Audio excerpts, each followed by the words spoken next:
Officiellement, les élections communales et régionales restent maintenues au 25 octobre 2015. Mais le sujet fait couler beaucoup d'encre et de salive. Si certains optent pour le report, d'autres soutiennent la tenue de ces élections à la date prévue. Deux tendances au centre de cette réunion interministérielle. Sur la question, la position du gouvernement est claire.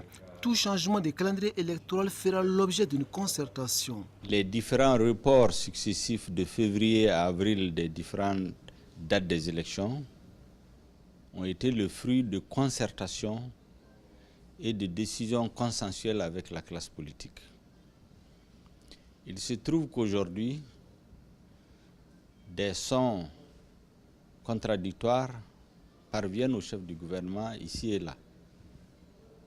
Et comme la concertation, l'échange, la recherche obstinée du consensus pour l'équilibre social de notre pays constituent des éléments essentiels de la décision du Premier ministre, il a fait passer en revue les différents points et angles d'analyse de la situation dans notre pays et une série de conclusions a été donc tirée, instructions ont été données au ministre en charge de cette question.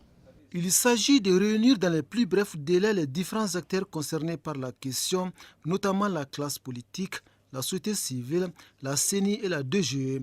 Une réunion pour faire le point du processus électoral et surtout convenir d'une décision consensuelle.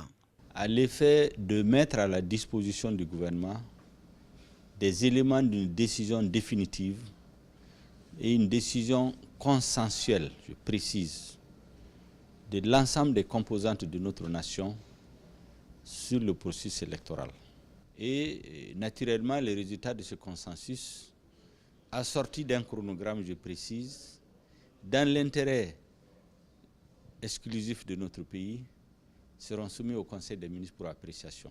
Après la présidentielle et les législatives, les élections communales et régionales doivent parachever le cycle électoral au Mali. La réussite de ces derniers rendez-vous électoraux doit permettre de stabiliser davantage le climat politique national.